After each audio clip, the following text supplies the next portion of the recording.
Welcome to the Emberhart podcast. In today's episode 25 of season 2, we explore one of humanity's most enduring questions, the meaning of life. Rather than searching for answers, we examine how meaning is created through the way we choose to interpret our experiences. Join us as we discuss the power of perspective and how you can begin shaping your own story today. Viktor Frankl and Whittaker on the art of meaningful living. Dear Amelia Emberhart, there is a quiet question that follows people more faithfully than happiness or success. What is life waiting from me now? Viktor Frankl spent his life answering that question under the most inhuman conditions imaginable, and his answer remains unsettlingly simple. Meaning is not something we invent to feel better, meaning is something we respond to. As you might expect from these opening paragraphs, this will not be a light discussion.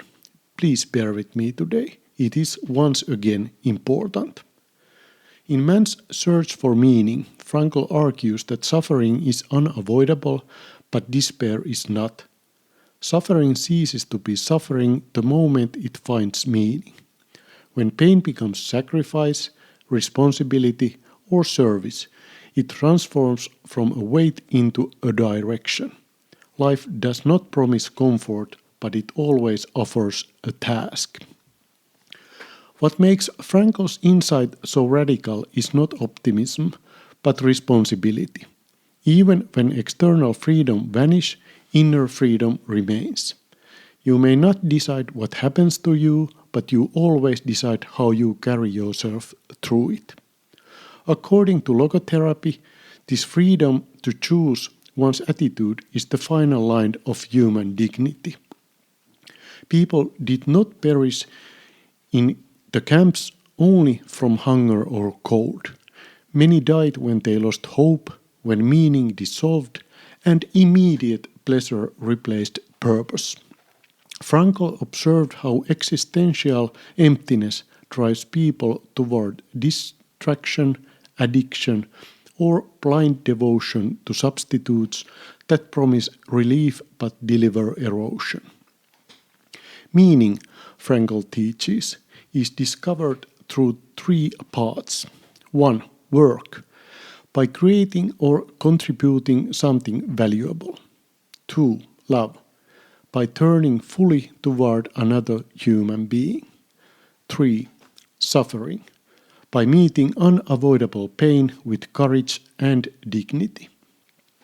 All three paths share one requirement: self-transcendence. The more you devote yourself to a cause or a person beyond yourself, the more human you become. Meaning is not found by asking what you want from life, but by asking what life expects from you. This philosophy may sound abstract until it appears somewhere unexpected, such as in the gentle comedy The Intern.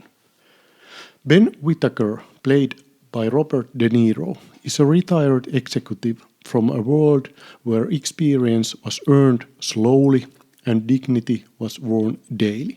He did everything society told him to do correctly. He worked, he succeeded, he retired. Yet, when his wife died and routine disappeared, freedom turned hollow. Comfort could not replace usefulness. Ben does not return to work out of financial need. He returns out of existential necessity. He misses being needed. He misses structure. He misses mattering to something beyond himself. When he applies for a senior intern position at the fashion startup run by Anne Hathaway's Jules Austin, he is not stepping backward. He is stepping toward meaning. What is remarkable is how Ben inhabits the role. He does not demand authority. He does not resent youth. He does not cling to past status. He listens. He observes. He serves. In doing so, he becomes indispensable. not through ambition, but through presence, not through dominance, but through quiet responsibility. Ben Whittaker is Frankl's philosophy in motion: competence without ego, wisdom without condescension, masculinity without dominance. He chooses meaning deliberately. He accepts a role that aligns with his values rather than his former title. He embodies the gap between what he is and what he should be, and that gap becomes his purpose. Frankl once wrote that we should live as if this were our second life, and as if we had acted wrongly the first time. That sentence is not an accusation, it is an invitation. Every moment asks us to correct, refine, and respond more honestly than before. You cannot believe that life has nothing waiting for you. It is the opposite. Life is waiting for something from you, a task, a presence, a responsibility that no one else can fulfill in quite the same way. When suffering arrives, as it inevitably will, its power dissolves the moment meaning is attached to it.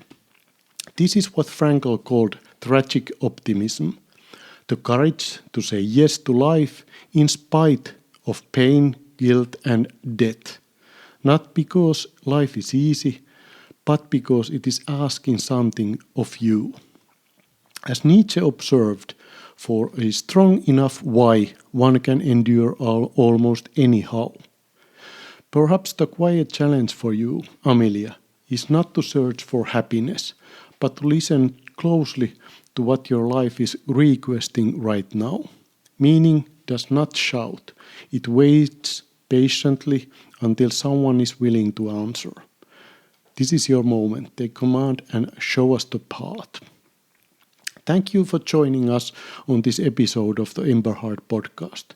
If you'd like to explore more on this topic, head over to our Tumblr page, tumblr.com/emberhartco, for additional insights and resources.